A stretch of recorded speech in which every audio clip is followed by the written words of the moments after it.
Hi, I'm Liz, and I'm out here at Perry's. Perry's has an amazing drag brunch here in DC and Adams Morgan on Sundays, and we are talking about LGBTQ plus rights and gender affirming care. So the first question I'm about to ask is a little silly, but do you know any gay or trans people? I do. I do. See, that's the thing. We keep hearing that like gay or trans people are just like this. What did you say earlier? A unicorn, right? It's a unicorn. No, I mean, it's ridiculous. I mean, my wife and I actually met at a gay nightclub, Tract, which is no longer around anymore. So we grew up in that community. We have friends in that community, and my wife has employees in that community. And it's just, it's part and parcel of living in DC. So I'm actually originally from Memphis, Tennessee. Wow. And so, Tennessee is a very, very red state. And so, yeah, I think people think about like DC and San Francisco and places like that. But my husband and I actually used to go to an awesome gay club in Memphis called Spectrum. And so even when you go into like, there. yeah, even, oh, you have in Memphis? Yeah.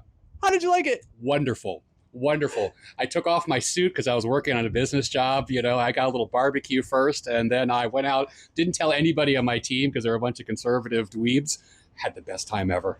Spectrum, this is amazing. Somebody who went to Spectrum in Memphis. This is awesome. And you're in DC. See, I love this. And this is what it's all about is like we have gay, trans, other people in the LGBTQ plus community all over the country in red and blue areas. Thank you so much for stopping today. You're here for the drag brunch, right? Yeah. I love the drag brunches here. I'm actually a comedian as well, and I've done comedy, drag, burlesque shows before, which is like the coolest and most fun combination. So these are so fun. But yeah, so I just wanted to ask you a few trivia questions when it comes to gender affirming care. Is that cool? That's cool. Okay. So the first question I want to ask is, do you know how many states have banned gender affirming care? No, I have no idea.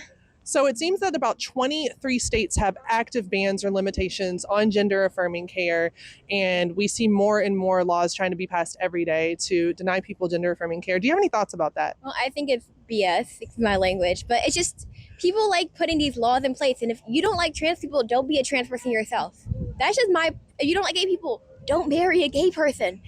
It's like, if you don't like abortions, don't get an abortion. People just want to live their life.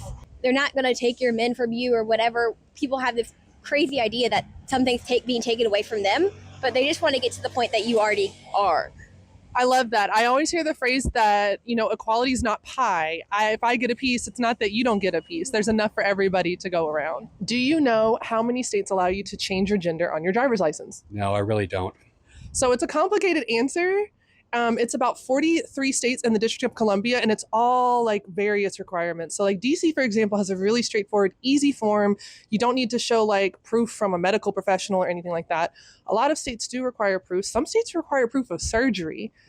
And there's about 3 states where it's kind of not really sure, and 4 states that outright say no. Do you want to guess at least one of the 4 states that have said no? Texas. Yeah, that was a good guess. I would bet $1,000 that you can change your name legally in that state. So why can't you change from an M to a W? That's a good point. Can you name a type of gender affirming care? Well, top surgery, but there's also hormone blockers. Can you name one type of gender affirming care? Gender affirming care, there's hormonal therapy. There's physical augmentation, there's top surgery, there's bottom surgery. Women can take birth control to get bigger breasts if they don't have proper hormones. And people act like hormone stuff is just for trans people, but it's a lot of people. There's also just clothing. People act like you can only be trans if you get surgeries, but surgeries are really expensive. They're really hard to get, and they can be dangerous depending on your medical condition. So just depending on how you dress, how you wear your hair, how you do your makeup, that can all be gender affirming. And people sometimes act like you're not trans if you don't have the surgery, and that's not true. A lot of people think of gender affirming care as just for trans individuals. They don't realize that we as cisgender individuals also use gender affirming care all the time. So like I mentioned, Botox, that is actually a form of gender affirming care. As an old guy, testosterone. I mean, that really is a form of gender affirming care. Some men have a hard time growing beards. Some women grow too much facial hair. Mm-hmm. And so it's really aligning ourselves with the genders and the things that matter to us and appropriately using medical knowledge to help us achieve that outcome. Oh my God, that was the most perfect answer ever. Yes, I love that. And also fertility treatments, which is a big one that's being discussed because of the way that they are coming after. IVF. And so that is a form of gender affirming care as well. Any final thoughts when it comes to pushing forward to provide more rights and protections for the LGBTQ plus community? I just think people need to stop just saying this stuff because there's all these companies that are like, Pride is cool, and they'll sell merchandise, but then they'll go behind the back and use it. So Pride shouldn't be a fashion thing. It should just be something that's just a way of living. Oh my God, how old are you? 17. You're amazing.